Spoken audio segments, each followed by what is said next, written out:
नमो विष्णुपादाय कृष्णप्रेष्ठाय भूतले श्रीमते भक्ति वेदांत स्वामी इति नामिने। नमस्ते सारस्वतदेवे गौरवाणी प्रचारिणे निर्विशेष शून्यवादी पाश्चात्य देशतारिणे। ये क्या अब ब्रजेश दास के बाद इनकी बारी है क्या? हरे कृष्ण। हम समझे कि अब उनके बाद आप नाच करेंगे।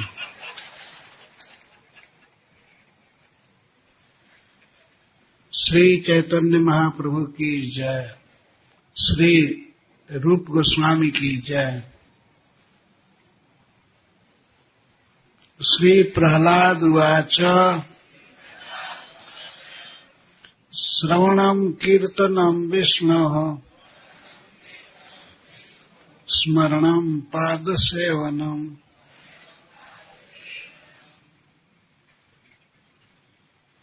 अर्चनं वन्दनं दास्यम्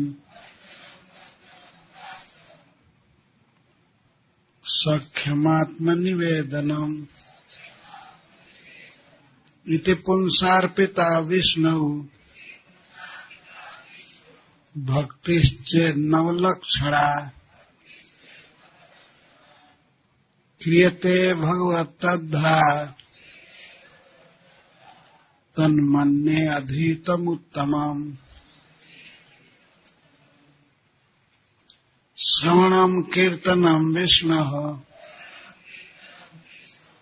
स्मरणं पादसेवनम्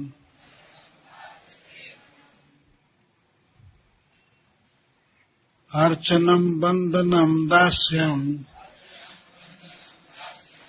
सख्यमात्मनिवेदनम् इति पुंसार्पिता विष्णु भक्तिश्चेन्नवलक्षणा क्रियते भगवत्यद्धा तन्मन्येऽधीतमुत्तमम्। कीर्तनम कीर्तन करना विष्णु भगवान विष्णु का, अन्य किसी का नहीं। स्मरणम स्मरण करना, पाद सेवनम चरणों की सेवा करना, अर्चनम पूजा करना, षोडशोपचार अर्थात 16 प्रकार की साज सामग्री द्वारा। वंदनम स्तुति करना, दास्यम दास बनना, सख्यम सर्वश्रेष्ठ मित्र बनना, आत्मनिवेदनम अपने पास की प्रत्येक वस्तु को समर्पित करना। इति इस प्रकार पुंसा अर्पिता भक्त द्वारा अर्पित विष्णु भगवान विष्णु पर, अन्य किसी पर नहीं। भक्ति चेत यदि नवलक्षणा 9 प्रकार वाली क्रियेत करना चाहिए भगवती भगवान में अद्धा प्रत्यक्षतः या पूर्णतः तत् वह मन्ये मैं मानता हूँ अधीतम विद्या अध्ययन उत्तमम सर्वोच्च। अनुवाद श्रील प्रभुपाद के द्वारा। प्रहलाद महाराज ने कहा, भगवान विष्णु के दिव्य पवित्र नाम, रूप, साज समान तथा लीलाओं के विषय में सुनना तथा कीर्तन करना, उनका स्मरण करना, भगवान के चरण कमलों की सेवा करना, षोडशोपचार विधि द्वारा भगवान की सादर पूजा करना, भगवान से प्रार्थना करना, उनका दास बनना, भगवान को सर्वश्रेष्ठ मित्र के रूप में मानना तथा उन्हें अपना सर्वस्व न्यौछावर करना, अर्थात मनसा वाचा कर्मणा उनकी सेवा करना। शुद्ध भक्ति की ये 9 विधियां स्वीकार की गई हैं। जिस किसी ने इन 9 विधियों द्वारा कृष्ण की सेवा में अपना जीवन अर्पित कर दिया है, उसे ही सर्वाधिक विद्वान व्यक्ति मानना चाहिए, क्योंकि उसने पूर्ण ज्ञान प्राप्त कर लिया है। जगत गुरु श्रील प्रभुपाद की। हिरण्यकशिपु ये दूसरी बार प्रश्न कर रहा है। उसने पूछा प्रहलाद से, जब गुरु लोग ले गए प्रहलाद को स्कूल से उसके घर, तो पहले माता के पास भेजे। माता ने स्नान कराया, मांजा, प्रहलाद महाराज को तिलक किया और पिता के पास भेज दिया, हिरण्यकशिपु के पास। तो हिरण्यकशिपु प्रहलाद को देखा कि बच्चा आया है, प्रणाम कर रहा है, उससे साष्टांग प्रणाम किए प्रहलाद महाराज अपने पिता को। तो बहुत प्रेम से उठा करके गोद में बैठा लिए और सिर सूंघे। छोटे बच्चों का सिर सूंघने से, यदि माता पिता या कोई भी श्रेष्ठ आदमी सिर सूंघता है तो उससे बच्चे की उम्र बढ़ती है, ऐसा शास्त्र में कहा है। तो सिर सूंघा और बड़े प्रेम से पूछा, प्रहलाद, एतावता कालेन, इतने समय तक जो तुम पढ़े हो, उस पढ़ाई में से सबसे उत्तम क्या पढ़ाई है, क्या पढ़े हो? स्वधीतम, सुअधीतम, सुष्ठु, जिसका अभ्यास तुमने बार बार किया है, जो तुमको याद है और अच्छी प्रकार से सम्यक याद है, उसमें से कुछ उत्तम बात बताओ। तो प्रहलाद अनुच्चेताम, अनुउच्चेताम का अर्थ है अनुक्रम से बोलना, कुछ बात भूलना मत, जो याद हो खूब अच्छा से वो बात बोलो। तो श्री प्रहलाद महाराज ने कहना प्रारंभ किया। ध्यान रखना चाहिए कि ये हिरण्यकशिपु पूछ रहा है कि तुम अपने गुरु से जो सुने हो और याद है उसको बोलो। लेकिन प्रहलाद महाराज के मन में श्री नारद जी हैं, वो उनके द्वारा सुनी हुई विद्या बोलेंगे, इस ब्राह्मण गुरु की नहीं। तो इसीलिए प्रहलाद महाराज ने कहा मन्ने। दूसरे श्लोक में है मन्ने, मैं मानता हूं। ये पढ़ाई इस गुरु से कोई पढ़ी हुई चीज नहीं है। ये कहने का भाव है कि मैं मानता हूं। उसने कहा कि प्रहलाद अनुच्चेताम, अनुउच्चेताम मतलब अनुक्रम से बोलो, ठीक से बोलो, जो तुमको याद है और जिसे तुमने गुरु से पढ़ा है, उसमें से सर्वश्रेष्ठ विद्या क्या है, इसको बोलो।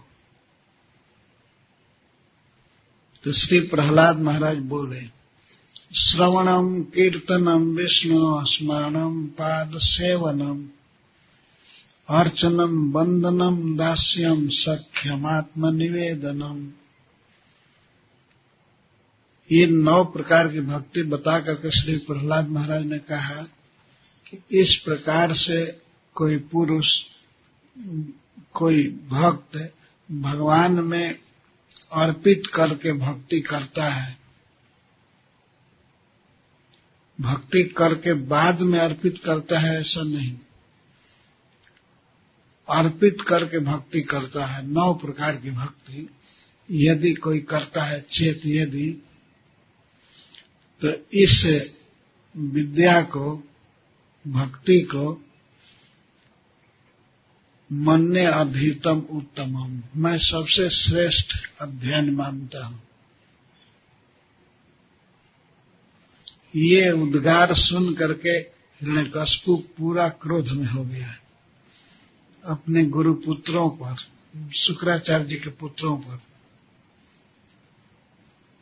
निशाम्य एतत् सुत बचो हिरण्यकशिपुस्तदा। प्रहलाद जी के इस वचन को सुनकर हिरण्यकशिपु क्रोध में हो गया है, रुसा। और प्रस्फुरिताधर, उसके होठ पर फड़कने लगे, कांपने लगे।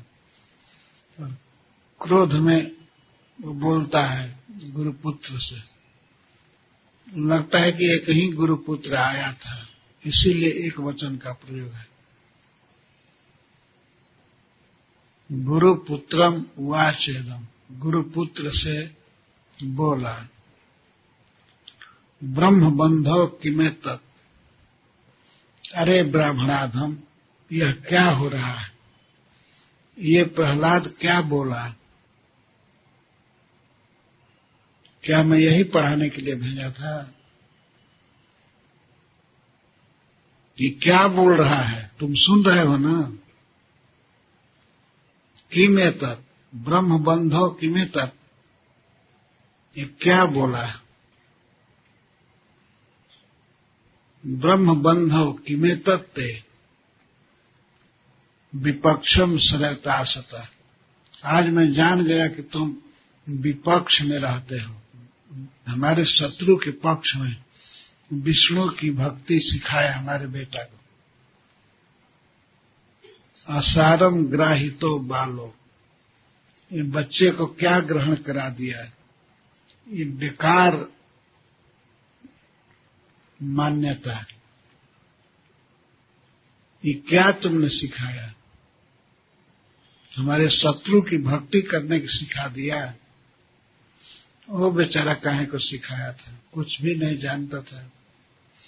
हिरण्यकशिपु की ये अपनी धारणा है, ये गेस कर रहा है कि यही सिखाया होगा। ये ब्राह्मण है लेकिन अधम ब्राह्मण है, ब्रह्म बंधु कह रहा है। अरे नीच ब्राह्मण, इस प्रकार से धोखा नहीं देना चाहिए। तुम शिक्षक नियुक्त किए गए हो हमारे विद्यालय में, और बच्चे को क्या असार पढ़ा दिया। ऐसी विद्या जिसमें कोई सार नहीं है,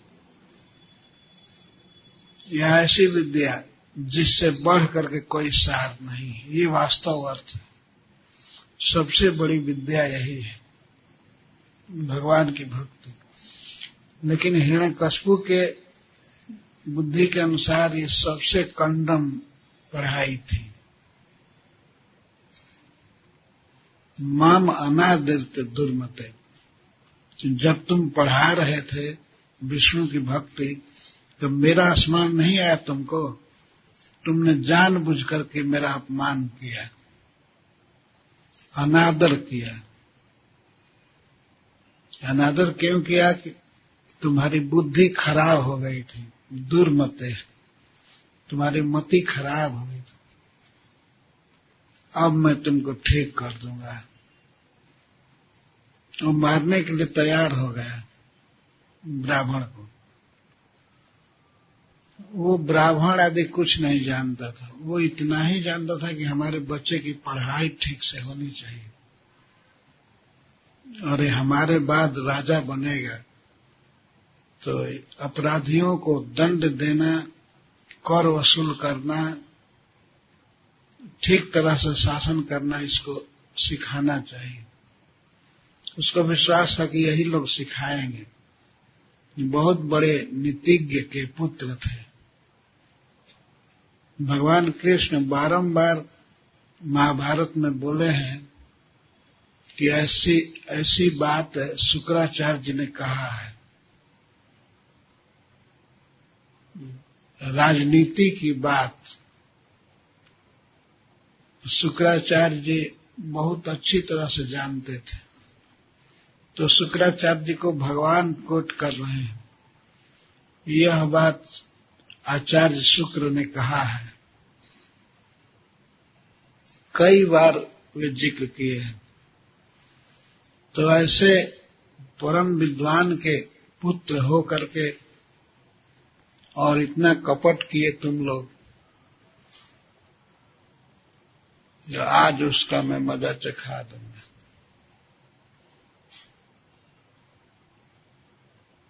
इस तरह के लोग होते हैं। वो कह रहा है संति ह्य साधवो लोके, इस प्रकार के असाधु दुष्ट लोग हमेशा से होते आए हैं और हैं। वो कह रहा है संति, ऐसे लोग होते हैं जो काम तो करते हैं किसी और का, ऊपर से और भीतर से दूसरे से मिले रहते हैं। हमारे शत्रु से तुम मिले हुए हो। कितना ये भ्रम है हिरण्यकश्यप को, जो व्यर्थ षंड या अमर्क पर क्रोध कर रहा है। ऐसे असाधु दुष्ट रहते हैं समाज में। वो कहता है दुर्मैत्रा छद्म वेश्या, जिनकी मैत्री कपटपूर्ण होती है, भेष बनाए रहते हैं स्वपक्ष का और काम करते हैं शत्रु का।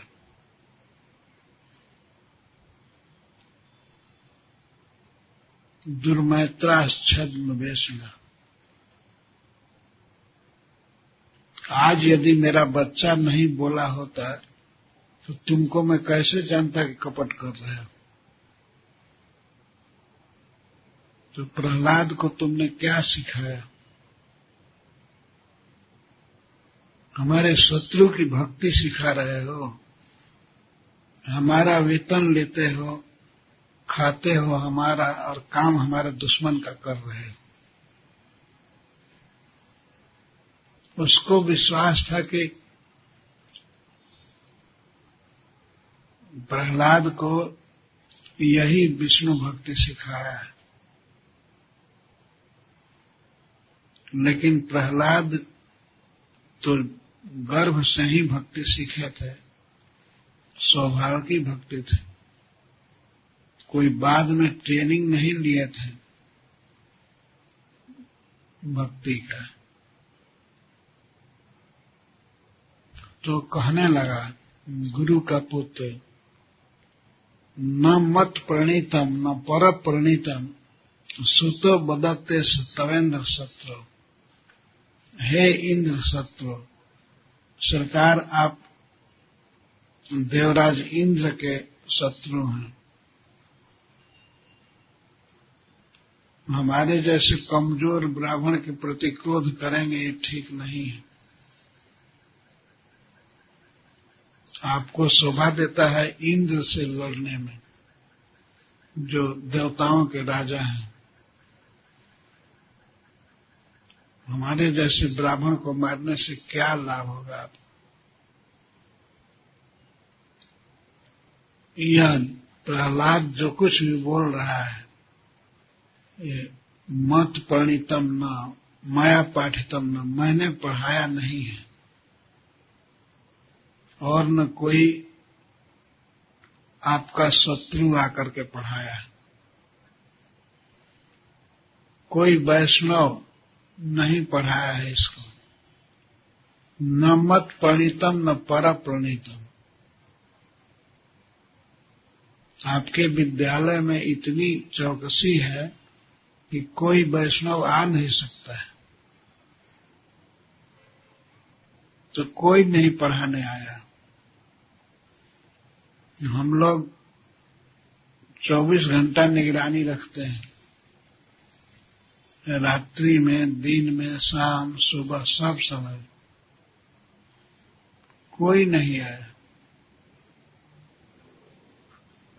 नियच्छ मन्यु कददा स्ममाना, कि कृपा करके आप अपने क्रोध को रोकिए, क्रोध शांत कीजिए। कत मां अदा, हमने कत कार से कुत्सित अर्थात दोष, हमारा दोष नहीं है सरकार। हम इस बच्चे को इस विषय में कोई भी बात नहीं पढ़ाए हैं, हम केवल भाषा सिखा दिए इसको, लेकिन ये सब भक्ति शक्ति तो हम जानते ही नहीं है, इसको हम नहीं सिखाए हैं। नैसर्गिकीय मतिरस्य राजन, हे राजा आप विचार कीजिए, इसकी नैसर्गिकी मति है, जन्म से ही इसकी बुद्धि है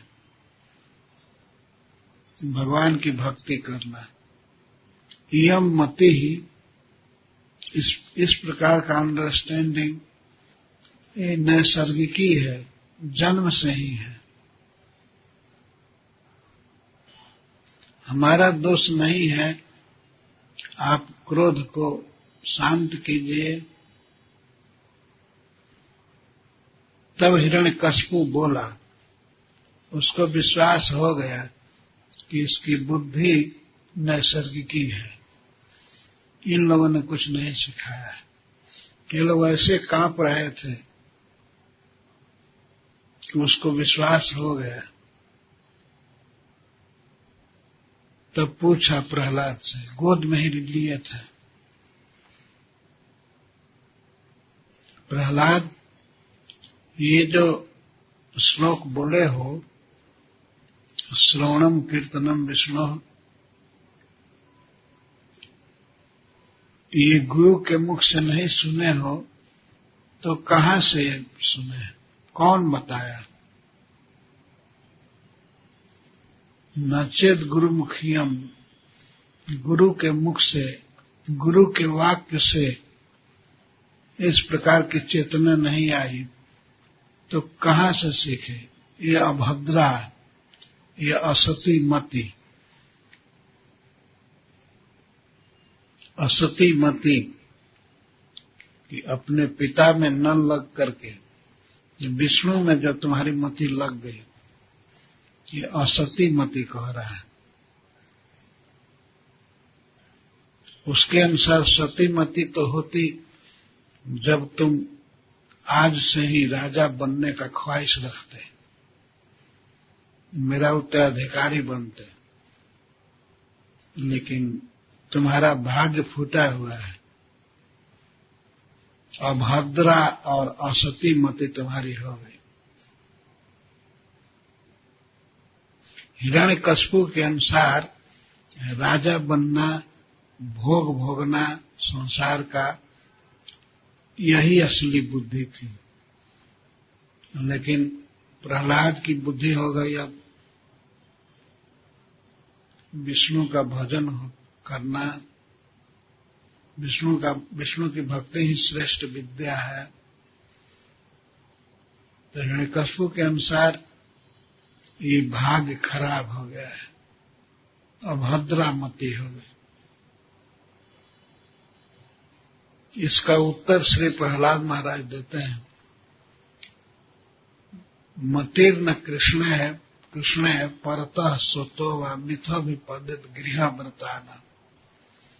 पिताजी, कृष्ण में मति का लगना उन लोगों के लिए संभव नहीं है जो गृहव्रती हैं, गृह में ही रहने का जिनका संकल्प है, भोगों में ही जो रचे पचे हैं,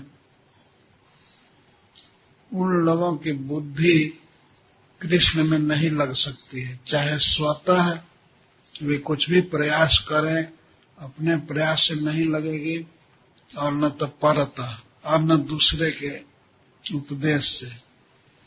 कोई दूसरा उपदेश करे उससे भी नहीं लगी, और न मिथा, मिथा का अर्थ है समाज बनाकर, सोसाइटी बना करके, और ऐसे विषयी लोग प्रयास करें किसी को भक्त बनाने की सोचें, यह असंभव है। मति कृष्ण में लगेगी नहीं। न स्वतः न परतः न मिथा। मिथा का अर्थ एक दूसरे के सहयोग से बुद्धि नहीं लगेगी। किनका सहयोग? जो आदांत गोभीर विस्ताम तमिश्रम पुनः पुनः चर बढ़ाना, जिनकी इंद्रियां बस में नहीं है, भोगों में है। आदांत गोभी, दांत का अर्थ होता है वशीकृत, वश में, कंट्रोल में। तो जिनकी इंद्रियां कंट्रोल में नहीं है और भोगों में लगी हुई है, केवल इंद्रियों के सुख में, खाने पीने सुनने आदि में लगी हुई है, संसार की बात है, तो वो तो दिन पर दिन डाउन जा रहे हैं, विस्ताम तमिश्रम, और अंत में उन्हें नरक में जाना ही है। तमिश्र मतलब अंधकार में, नरक में। वे अपने जीवन को नीचे गिरा रहे हैं। तो ऐसे लोग न किसी की सहायता कर सकते हैं और न अपने को एलिवेट कर सकते हैं। कृष्ण में मति उन लोगों के द्वारा नहीं लगेगी जो विषयी हैं, भोगी हैं।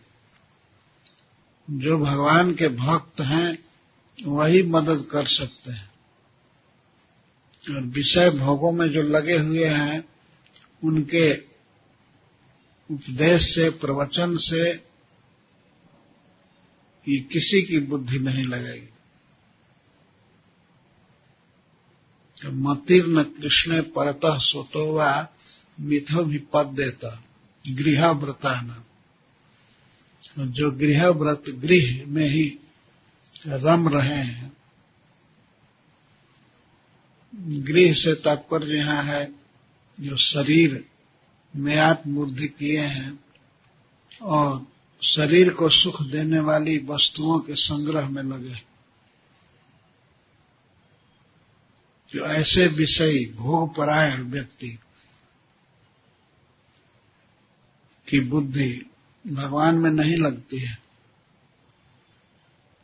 और ऐसे लोग उपदेश करें, आयोजन करें कि किसी की बुद्धि लगा दें, नहीं लगा पाएंगे। अपनी भी बुद्धि नहीं लगा पाएंगे, दूसरों की भी नहीं। चाहे कितना भी समाज जुटा लें, मिथा, लेकिन नहीं। कृष्ण में मति लगेगी। ये तीसरे श्लोक में बता रहे हैं। जब कृष्ण के भक्त निष्काम महापुरुषों के चरण कमल में, चरण कमल के रज में स्नान करेंगे, तब हिरण्यकश्यप कह रहा था कि ये लोग तुम्हारी बुद्धि को ऐसा कर दिए हैं, कृष्ण में लगा दिए। तब प्रहलाद जी कह रहे हैं कि नहीं, आप बेकार इनको डांट रहे हैं। ये लोग क्या किसी की बुद्धि को, मति को भगवान में लगाएंगे? इनकी मति खुद ही नहीं लगी है। मतिर्न कृष्ण कृष्णे मति न स्वतः न परतः न मिथा अभिपद देता लग सकती है। जो केवल भोगों में पड़े हुए हैं और सांसारिक सुख के संग्रह में पड़े हैं कि हमको ये सुख मिले, ये खाने को मिले, यहाँ घूमने को मिले, मुझे ये वाहन मिले, मैं संसार का सुख भोगूं। तो इस तरह से जिनकी बुद्धि लगी हुई है भोगों में, उन लोगों की मति को भगवान में लगा पाना समाज द्वारा, आयोजन द्वारा ये कठिन है।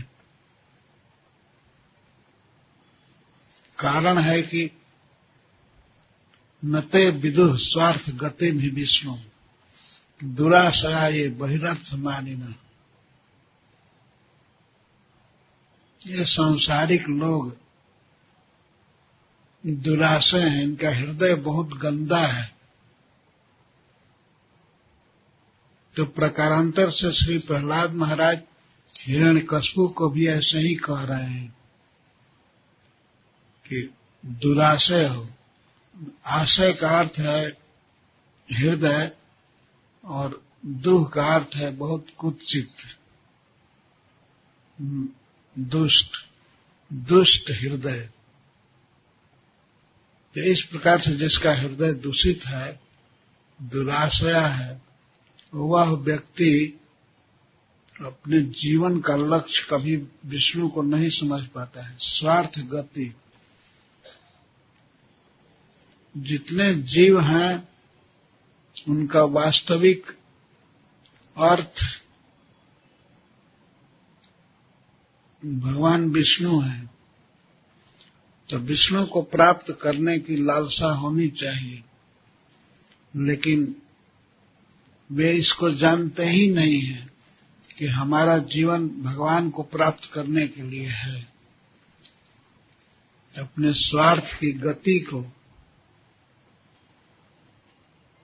अपने जीवन के परम पुरुषार्थ को नहीं जानते हैं। हमारे जीवन के परम पुरुषार्थ विष्णु हैं, इतना कम से कम जानना चाहिए कि हम यहाँ जन्म लिए हैं केवल खाने के लिए, पीने के लिए नहीं, सोने के लिए नहीं, और कहीं घूमने के लिए या संसार में कब्जा करने के लिए नहीं। इस प्रकार का विचार होना कि मैं बहुत बड़ा नेता बन जाऊं, मैं बहुत धनी बन जाऊं, धन का संग्रह इसलिए करूं कि उसके द्वारा उनको विषय भोग मिलेगा, हमारे बहुत से फॉलोअर हो जाएं, स्त्रियां हो जाएं, और मैं बहुत विद्वान के रूप में हो जाऊं, मेरी कविता विद्वता सब जगह प्रशंसित हो। यदि जब तक ऐसी लालसा है तब तक विष्णु पर दृष्टि नहीं जा सकती। बिल्कुल शुरू में अपने जीवन की गति को ऐसे बनाना है कि भगवान लक्ष्य हो जाए, भगवान विष्णु कृष्ण हमारे जीवन के लक्ष्य हो जाए। परंतु जिनकी मति लगी हुई है संसार में, वे इसको जानते ही नहीं हैं कि विष्णु हमारे परम स्वार्थ है, परम पुरुषार्थ है। नते विदुः स्वार्थ गतिम हि विष्णु दुराशया, क्योंकि उनका हृदय दूषित है, केवल भोगों की तरफ लगा हुआ है।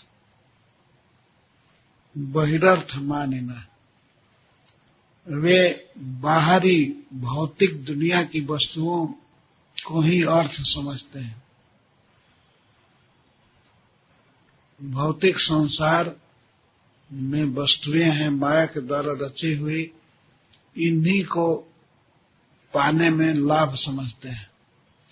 यही मिल जाए हम सुखी हो जाएंगे। जब तक यह धारणा है तब तक विष्णु को समझ पाना कठिन है, असंभव है। और मति लगना तो और दूर की बात है। हिरण्यकशिपु सब सुन रहा था, तो उसने पूछा कि क्या करने से विष्णु में मति लगेगी? तो श्री प्रहलाद महाराज हमेशा यही बताते हैं, कैसी स्थिति रहने पर नहीं लगेगी। नैषाम मतिस्तावदुरु क्रमाग्निम स्पृशत अनर्था पगमो यथार्थ मही असाम पादोभिषेकम निष्किंचनानाम न वृणीत जावत। प्रहलाद महाराज कहते हैं, पिताजी, जब तक निष्किंचन वैष्णवों के चरण के रज में स्नान नहीं किया जाएगा, तब तक यह कृष्णमति नहीं उत्पन्न होगी। इतना निर्भीक बोल रहे हैं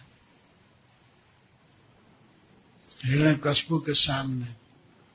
जब तक निष्किंचन वैष्णवों के चरण रज में स्नान नहीं कोई करेगा, तब तक अनर्थ का अपगम करने वाला एक कृष्ण प्रेम या कृष्ण भक्ति उत्पन्न नहीं होगी। कृष्ण में मति लगने पर ही अनर्थ का अपगम होता है, ये चला जाता है। जब तक कृष्ण की भक्ति उत्पन्न नहीं होती है, तब तक व्यक्ति जन्म मृत्यु के चक्र में पड़ा रहेगा। यह अनर्थ है। जीव सभी चाहते हैं कि हमको सुख मिले, लेकिन सुख मिलता नहीं है और उल्टे दुख बढ़ता जाता है। यह अनर्थ है। जीव सुखमय है, भगवान का अंश है, तो सुखी रहना उसका सहज स्वरूप है, परंतु सदा दुखी रहता है, क्योंकि कृष्ण को भूला हुआ है। तो कृष्ण भावना को बढ़ाने के लिए, कृष्ण मति को विकसित करने के लिए सबसे बड़ा उपाय यही है कि भगवान के भक्तों के संग में रहा जाए, उनके चरणों के दास बन करके रहे, तब अनर्थ का विनाश होगा। हमारा जीवन भगवान की तरफ लगेगा, सुखी हो जाएगा। तो इस प्रकार प्रहलाद महाराज ने कहा। निष्किंचन कह करके उन्होंने अभी कह दिया संकेत से कि भौतिक जगत में इतना अधिकार प्राप्त करके, भोग प्राप्त करके कोई सुखी नहीं हो सकता। आप सुखी नहीं हैं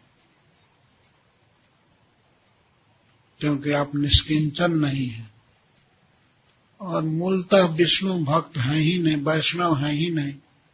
हिरण्यकशिपु डायरेक्ट अपने पर आक्षेप मान लिया,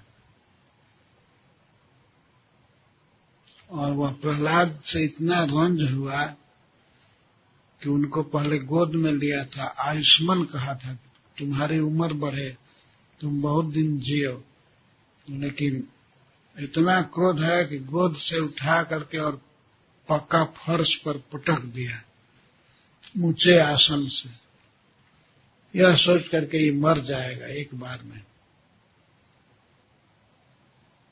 क्रोध से लाल आंखें हो गई, कसाई भूतलोचना। कसाय का अर्थ होता है लाल, लाल आंखें हो गई थी क्रोध से। ये हमारा दुश्मन पुत्र बन करके हमारे घर में जन्म लिया है।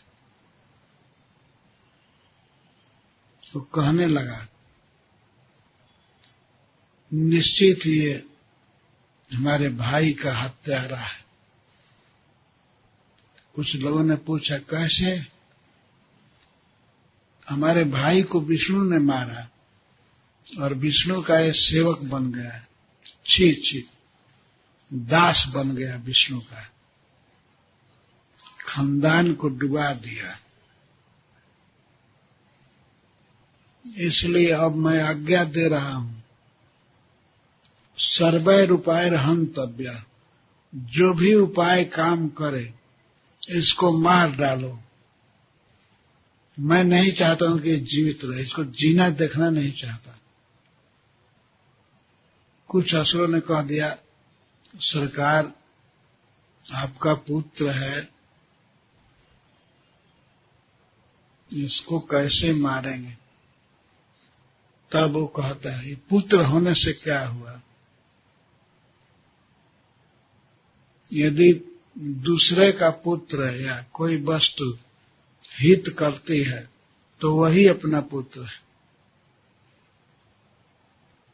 ये तो अपने देह से जन्म लिया है, लेकिन देखो औषधि जंगल में उत्पन्न होती है, जड़ी बूटी, लेकिन व्यक्ति उससे अपना हित जान करके कितनी तत्परता से उसका संग्रह करता है, औषधि को घर में रखता है, और अपने देह में कोई रोग उत्पन्न हो जाता है,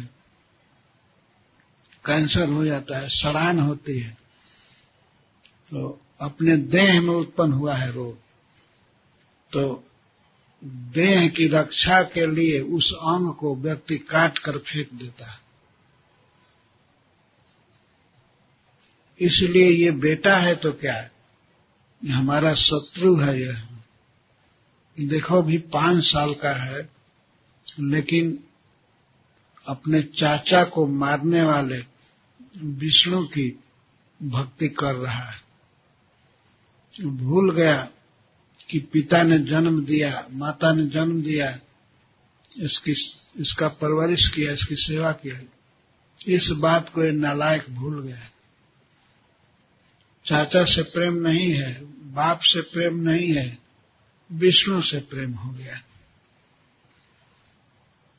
वो भी विष्णु हमारे खानदान पर पड़ा हुआ है, हमारे भाई को मारा है। ये विष्णु इसका भी हित नहीं करेगा। और विष्णु को यदि फोन रहता तो मैं कह देता कि इस पर विश्वास मत करना, ये बहुत धोखेबाज है। ये विष्णु का भी क्या सहायता करेगा? 5 साल का है और अभी से ऐसा बदमाश निकल गया, तो पिता के प्यार को भूल गया, परिवार को भूल गया, तो विष्णु का क्या करेगा? विष्णु को भी धोखा देगा। 5 साल का है, इसमें इतना परिवर्तन हुआ, इसलिए इसको मार डालो। इतनी आज्ञा हुई राजा की, तो वे राक्षस सभी बड़े बड़े शूल लेकर के प्रहलाद महाराज को मारना चालू किए। वो बैठे थे बड़ी शांति से, भगवान के ध्यान में थे।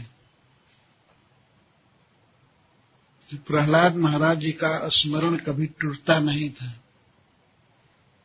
हमेशा भगवान की याद रहती थी। तो उनको जब राक्षस मारने के लिए गए तो कोई भी अस्त्र शस्त्र काम नहीं किया।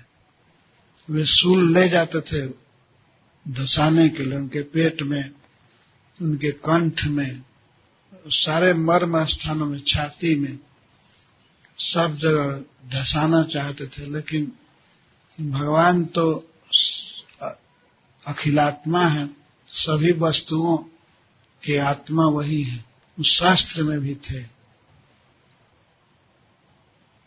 तो शास्त्र का स्वरूप ही बदल जाता था। शूल फूल जैसे लगते थे प्रहलाद महाराज।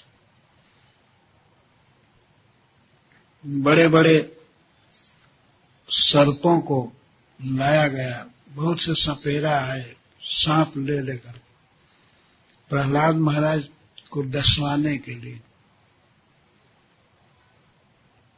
पर उनके डसने का कोई प्रभाव नहीं पड़ा।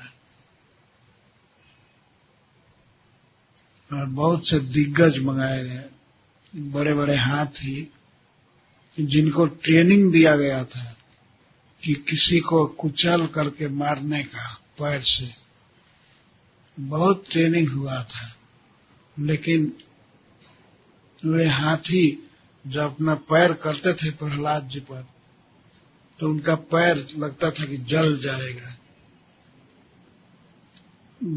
उल्टा से ऐसा लगता था कि उनके पैर में बहुत मोटा अंकुश गड़ रहा है। वे स्वयं अपनी रक्षा के लिए भाग जाते थे। बड़े बड़े हाथी चिढ़ाते हुए भाग गए।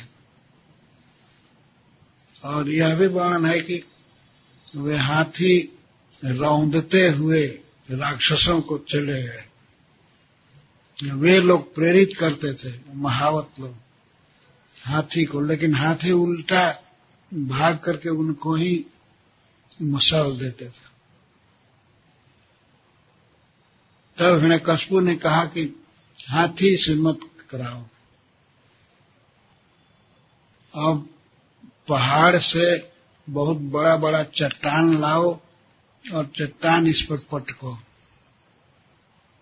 ये सब बड़े बड़े चट्टान किरान द्वारा पटके जाते थे उन पर, लेकिन वे सभी भी परम हल्के फूल जैसे हो जाते थे।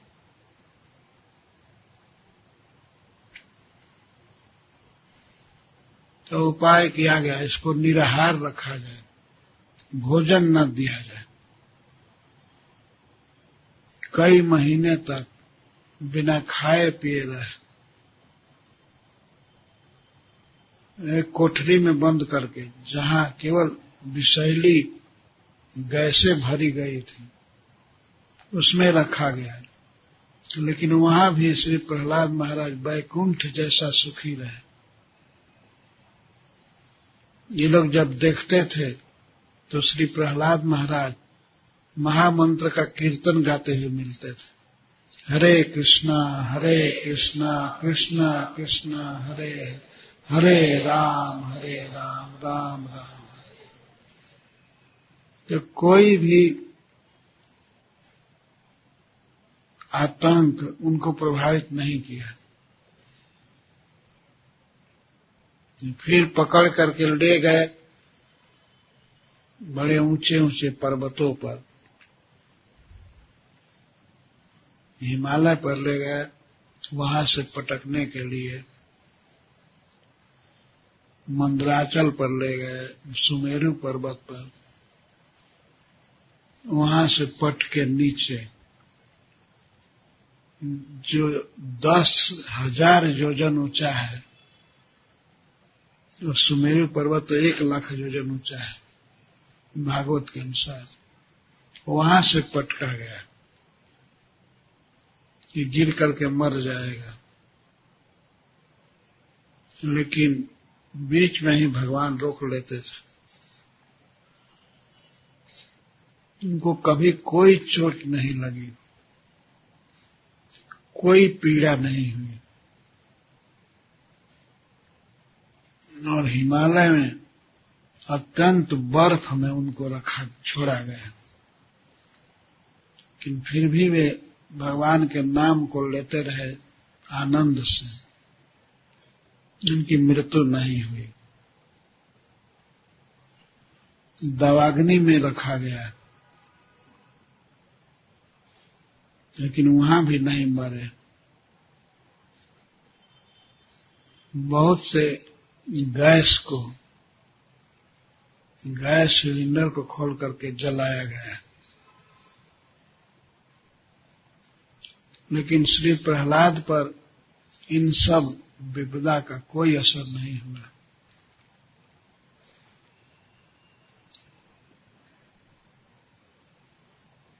कई दिन भूखे रह करके और फिर खाने के लिए जो जहर दिया गया, विष दिया गया,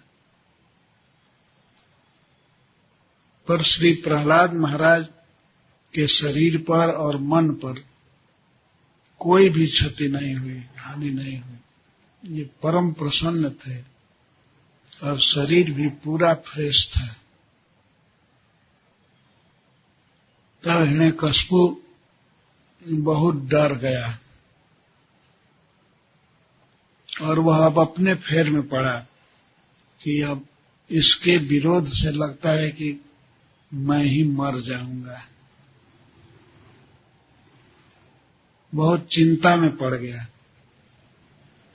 चिंता में उसका सिर नीचे हो गया, मलिन हो गया और चिंता में सोचने लगा, मैंने इसको बहुत गाली दिया पर इसको कोई उद्वेग नहीं हुआ। इसको मारने का मैंने बहुत प्रयास किया लेकिन ये मरा नहीं, और अपने ही बल से नहीं मरा, किसी दूसरे से सहायता नहीं मांगता है। ये अपने बल से, अपने तेज से बच गया। ये मर जाता तो अच्छा होता, लेकिन ये साला मर भी नहीं रहा। ये जीवित रहेगा तो हमसे बदला लेगा। ये भूलेगा नहीं, हमारे अत्याचार को ये नहीं भूलेगा। हमने जो गाली दिया है इसको, उसको भी नहीं भूलेगा। ये अभी बच्चा है लेकिन कहीं भागता भी नहीं है, निकट ही रहता है और निडर रहता है, कोई डर नहीं। तो यह एक दिन हमारा काल होगा, लगता है हमको मारेगा। हो सकता है न भी मारे, लेकिन इसमें अद्भुत बल है। क्या करूं? तो वो गुरुपुत्र लोग बोले, सरकार आप भौहें टेढ़ी करते हैं, उसी से देवराज इंद्र कांपते हैं, सब देवता डर जाते हैं। और इतना प्रतापी हो करके आप ये शोक करेंगे तो ये ठीक नहीं है। आप चिंता मत कीजिए, ये अभी बच्चा है ना, समय बीतने दीजिए, इस समय पर ठीक हो जाएगा। तब तक हमारे पिताजी आचार्य शुक्र हमारे घर आ जाएंगे, तो ये बहुत सी नीतियां जानते हैं, इसको बता करके ठीक कर देंगे, इसकी भक्ति भुलवा देंगे। आज हरे कृष्ण कर रहा है ना, और समय बीतने दीजिए, और आगे चल करके जब इसका विवाह होगा, इसके घर में पत्नी आएगी, तब ये सब भूल जाएगा। आप धीरज रखिए। लेकिन हिरण्यकश्यप को अब धीरज नहीं रहा, तो ये भूलेगा नहीं हमारे अत्याचार को। हमने जो इसके साथ बर्ताव किया, इसको मारने का उपाय किया बहुत प्रकार से, इसको नहीं भूलेगा। और एक यह भी बात है कि ये विष्णु की भक्ति छोड़ेगा नहीं। इसका स्वभाव मैं देख लिया। सुना से पर यह कुत्ते की पूंछ है। कुत्ता के पूंछ को कितना भी सीधा रखा जाए, वो सीधा होता नहीं। कुत्ते की पूंछ को यदि डंडा में बांध करके सैकड़ों साल सीधा रखा जाए, पर खोलते ही फिर घुर्चा करके टेढ़ा हो ही जाएगा। ऐसा ही ये प्रहलाद है। ये कुत्ते की पूंछ है, ये सीधा नहीं होगा, ये कभी भी विष्णु की भक्ति छोड़ेगा नहीं। इस विषय में प्रत्येक भक्त को प्रहलाद महाराज बनना चाहिए। कुछ भी हो जाए, भक्ति नहीं छोड़ेंगे।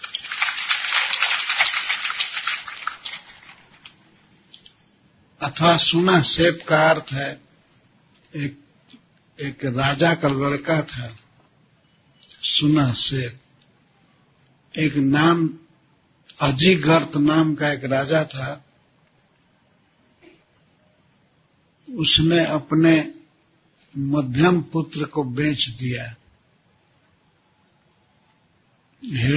वो राजा हरिश्चंद्र को बेच दिया, क्योंकि राजा हरिश्चंद्र ने कहा था अपने पुत्र की बलि देने के लिए वरुण देव को, तो वो लड़का भाग गया रोहितास जंगल में। तो अपना वचन पूरा करने के लिए वे एक व्यक्ति से उसका बेटा खरीदे। अजीगर्त नाम का व्यक्ति था,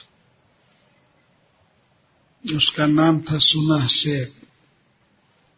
सुनहसेप को पता लग गया कि राजा हरिश्चंद्र हमारी बलि देंगे, तो भाग गया उनके यहां से और जा करके उनके शत्रु विश्वामित्र जी की शरण लिया। विश्वामित्र उस समय राजा थे, तो उनकी शरण में हो गया। वो भूला नहीं और विश्वामित्र जी का साथ दिया हरिश्चंद्र को तंग करने में। तो उसी घटना को हिरण्यकशिपु याद कर रहा है, जैसे सुनहसेप भूला नहीं और बदला लिया राजा हरिश्चंद्र से, और अपने पिता के व्यवहार को, बेचने के व्यवहार को भूला नहीं। ऐसे ही ये प्रहलाद अपने पिता के दुर्व्यवहार को भूलेगा नहीं। गुरुपुत्र लोग कहे कि आप धैर्य रखिए, तब तक ये कहीं भाग न जाए, इसकी व्यवस्था करके रखा जाए। इसको वरुण पास में बांध कर रखा जाए। वरुण जी के यहाँ एक बहुत मजबूत प्रख्यात रस्सी है, उसी रस्सी से इसको बांध करके रखा जाए, भागे न तब तक पिताजी आ जाएंगे। हिरण्यकशिपु ने कहा कि कभी भागता ही नहीं है, बांध कर क्या रखना है। अगर भागे तब न बांधा जाए, ऐसे ही रख दिया जाए, बांधने की जरूरत नहीं है। तो प्रहलाद महाराज स्कूल में ही रख दिए गए,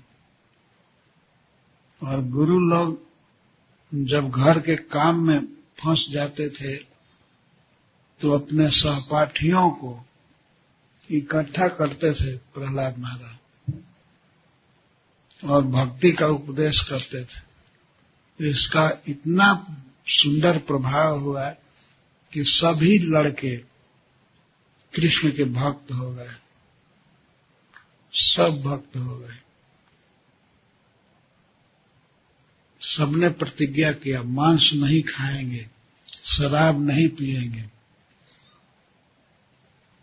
व्यभिचार नहीं करेंगे, जुआ नहीं खेलेंगे, मतलब असुर का जो काम है हम नहीं करेंगे, भगवान का नाम हमेशा लेंगे।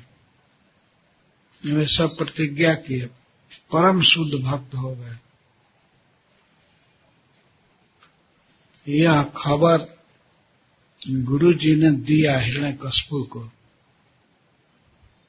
सरकार गजब हो गया, उसको रखा गया स्कूल में। वो तो बिगाड़ दिया सभी लड़कों को। क्या हुआ क्या हुआ? हिरण्यकशिपु पूछा। अरे क्या हुआ, सबको प्रहलाद बना दिया, अपने समान बना दिया। इस बात से हिरण्यकशिपु बहुत दुखी हुआ। और प्रहलाद को बुलाया अपने घर पर और पूछा, तुम किसके बल से इतना निर्भय रह रहे हो? तो प्रहलाद महाराज ने कहा, जिसके बल से आप सारी दुनिया को जीत लिए, वही हमारा बल है, वही आपका बल है, सारे संसार का बल है। तीनों जगत में जितने भी जीव हैं वही भगवान ही है, और सब में बल, मनोबल, इंद्रिय बल वही दे रहे हैं। तो हिरण्यकश्यप पूछा, अरे कहाँ है वो, कहाँ रहता है? तो श्री प्रहलाद महाराज ने कह दिया, वो तो सब जगह रहते हैं, सब में है, आप में भी है।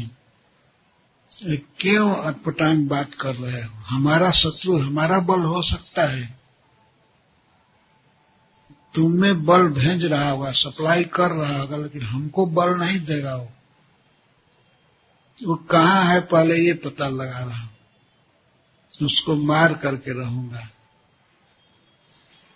और हिरण्यकश्यप के मरने का समय आ गया है, तो प्रहलाद को मारना चाहता था, बांध करके खंभा में, और मारने की कोशिश कर रहा। उसी समय भगवान प्रकट हो गए नृसिंह रूप से और उसका वध कर दिया। ये कथा हम कल प्रारंभ करेंगे, भगवान नृसिंह देव का अवतार। कल से प्रारंभ करके वो कथा 4 दिन चलेगी। जय श्रील प्रभुपाद।